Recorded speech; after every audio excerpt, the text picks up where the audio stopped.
Seja muito bem-vindo, meu irmão, minha irmã, ao Evangelho do Dia. É uma grande alegria sempre estar aqui com você partilhando essa palavra que é vida na nossa vida. Nós estamos hoje em São Marcos, no capítulo 12. Pegue aí na sua Bíblia Marcos 12, do 18 até o versículo 27.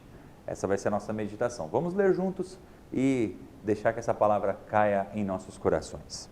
Proclamação do Evangelho de Jesus Cristo, segundo Marcos. Glória a vós, Senhor.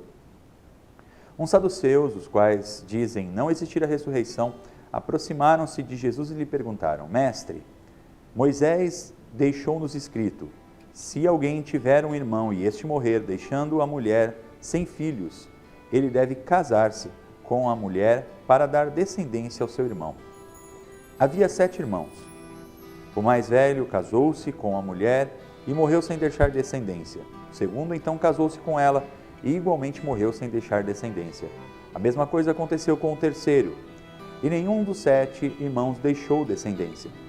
Depois de todos morreu também a mulher. Na ressurreição, quando ressuscitarem, ela será a esposa de qual deles? Pois os 7 a tiveram por esposa. Jesus respondeu: acaso não estáis errados, porque não compreendeis as Escrituras, nem o poder de Deus? Quando ressuscitarem dos mortos, os homens e as mulheres não se casarão, serão como os anjos do céu. Quanto à ressurreição dos mortos, não lestes no livro de Moisés, na passagem da sarça ardente, como Deus lhe falou: eu sou o Deus de Abraão, o Deus de Isaque, o Deus de Jacó. Ele é Deus não dos mortos, mas dos vivos. Estais muito errados. Palavra da nossa salvação, glória a vós, Senhor.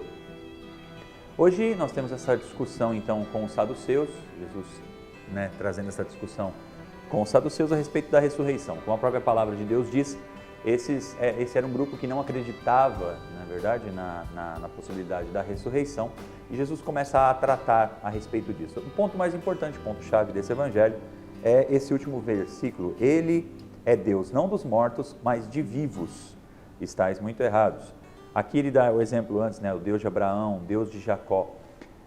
Principalmente no sentido de nós entendermos que esse Deus, o Deus que nós seguimos, o Deus que nós buscamos, ele é um Deus que caminha com a nossa descendência, caminha com os nossos dias, Essa coisa interessante a respeito da questão do céu, aonde Jesus afirma a nós, já nos dá a clareza de compreender, que no céu, nós seremos como os anjos. Como os anjos em que sentido? No sentido de que nós temos lá nos evangelhos sinóticos, nos outros evangelhos que tem essa mesma passagem, nós temos também o entendimento que fala, nem se casarão, nem se darão em casamento. Por quê?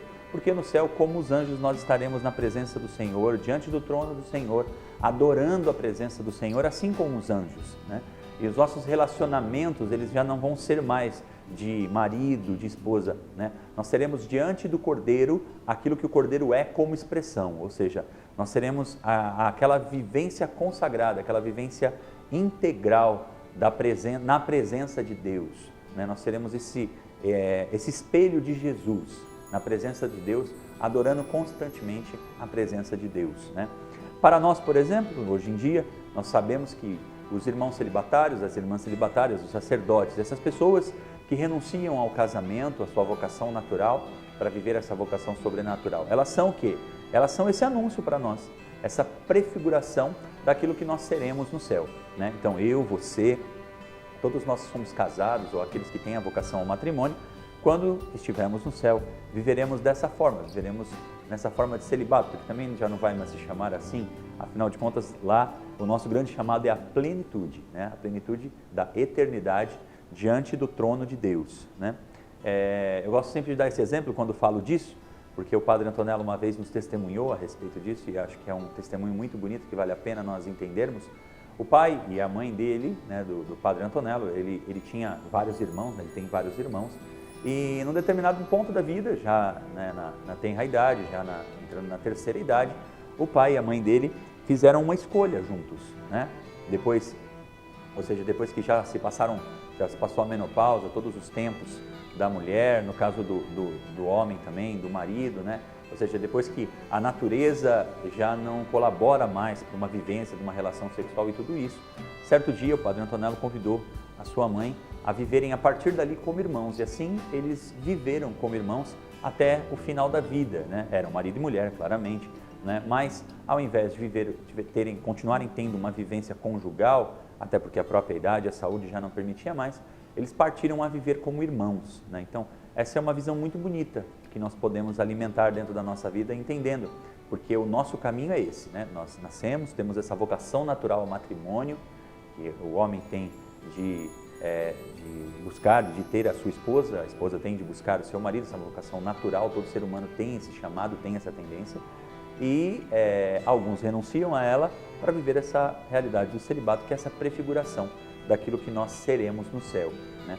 Então, o Evangelho de hoje, acima de tudo, ele vem fortalecer o nosso coração a entender, a viver bem o nosso chamado, para que nós possamos depois viver bem essa etapa que nós estaremos juntos no céu, mais uma vez, diante do trono do Senhor, só que não mais da forma com que nós muitas vezes nos colocamos aqui na terra, diante do seu trono para adorá-lo, lá eternamente, sem nunca mais voltar atrás. Tá legal? Que Deus te abençoe, muito obrigado pela sua participação. Nos encontraremos mais uma vez logo aqui no Evangelho do Dia.